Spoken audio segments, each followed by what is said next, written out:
Hi, this is Charles Wiley from Columbia Theological Seminary, and I'm here with Kim Long, who taught worship at Columbia for a number of years and has been working on some worship texts and aids in this time of the pandemic. How are you doing today, Kim?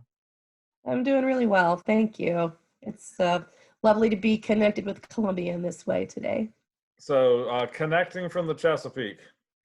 Indeed. Um, so you've been working on some texts and some aids for folks adapting prayers for the pandemic. Tell us about that and why you did it. Yeah, thank you. One of the many tragedies of this time is the fact that people are dying without their families surrounding them, and families are not able to be with their loved ones who are dying because of the necessary restrictions in hospitals. And um, so we thought that when I say we, it is David Gambrell and I worked on this together. We thought that it might be helpful to put a little section that's in the Book of Common Worship called Ministry at the Time of Death, that would be, or Prayer at the Time of Death, that would be something that people could access themselves and use themselves in the absence of a pastor. Um, if there is a pastoral visit that could be done over the phone, this would be something that would be easy to do, or families can do it with each other, or again, if there's a phone, or even we thought there might be healthcare workers out there. We know that sometimes nurses, for instance, are the ones who accompany people at the time of death. So what we did was take this prayer at the time of death, and we put it on a little, like, it's online, you can download it, and it's one page, front, I guess it should go like that, front and back. That includes some scripture, some prayer, and a committal of the one who is dying into the hands of God. I can say from personal experience, when my brother and I had to take my mother off of life support a year and a half ago, not COVID related, and we were able to be at her bedside. This was a part of the book I'd never used before, and it was the most perfect way of committing her into God's hands that I could have imagined. I did put just a little short, comforting the bereaved. If you're a deacon and you're reaching out to people on the phone, sometimes, some people are real naturals and some people don't really know what to say. Here are some prayers that could be used, or prayers that could be used with an individual or with families. When I have used some of the sections in the funeral part of the Book of Common Worship, which includes this, and I've prayed for families, and people are often just astounded at the beauty and poignancy and wisdom of the prayers. And generally, it's just using prayers that people have reflected on through the ages that are really appropriate to the time.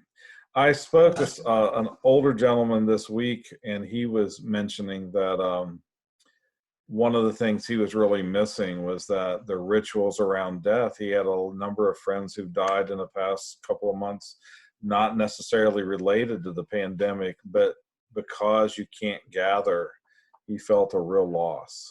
Yeah.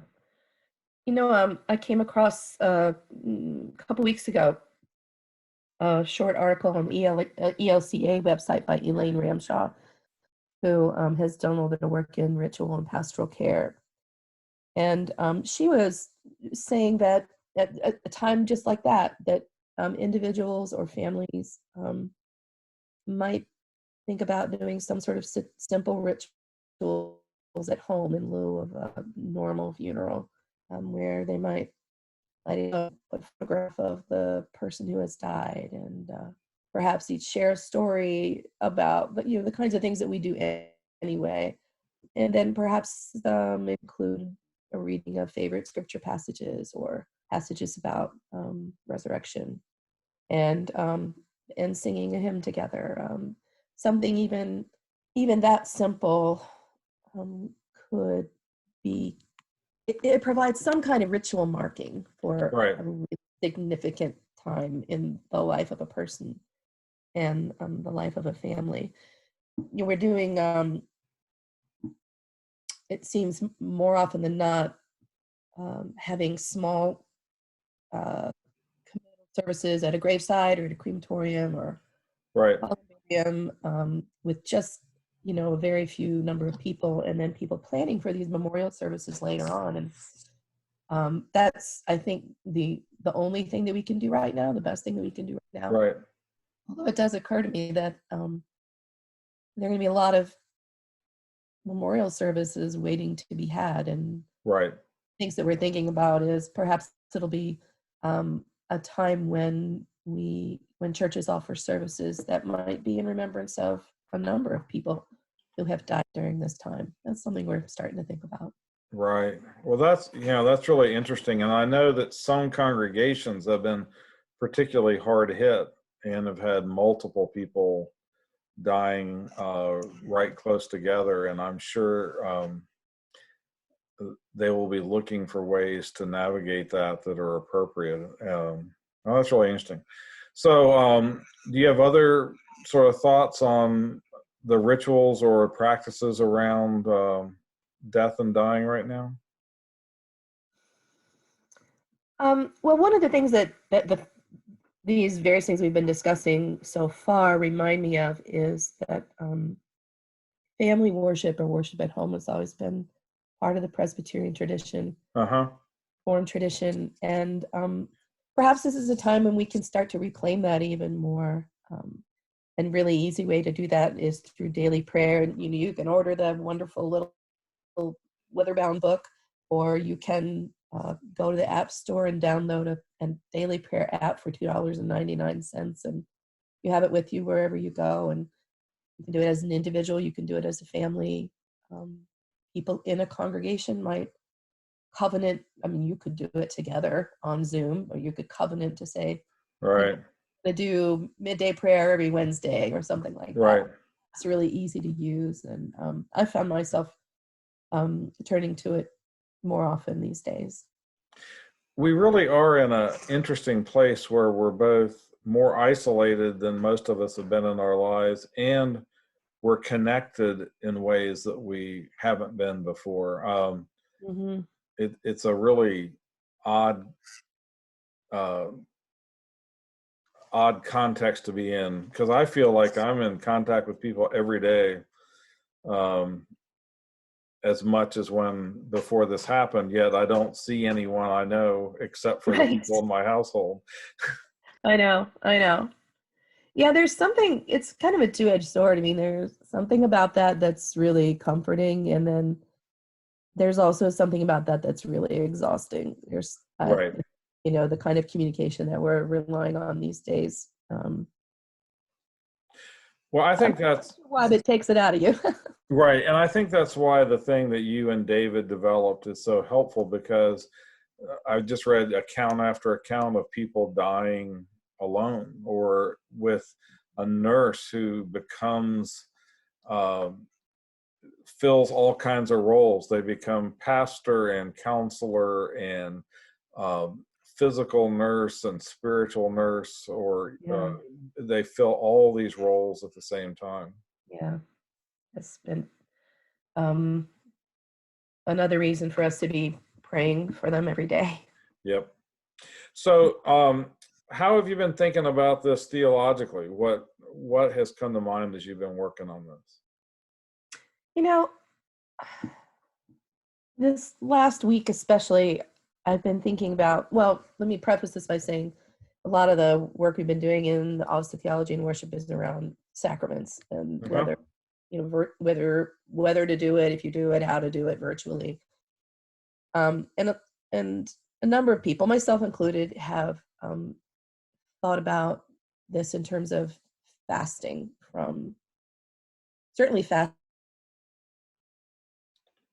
from communion. If maybe another way to say it Wait, is, hold on. You froze there for a second. So oh you've yeah, been thinking about fasting.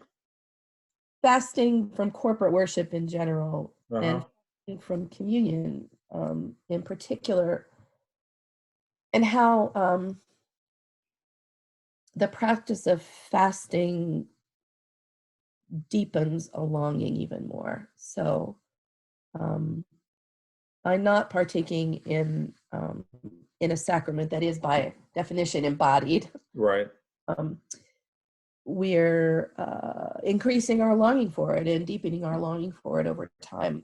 And it struck me this past week that there's something about that pattern of remembering what we used to have and could do, longing for it in the present and anticipating it, the reclaiming of it in the future is really kind of the shape of the Christian life. It's Right.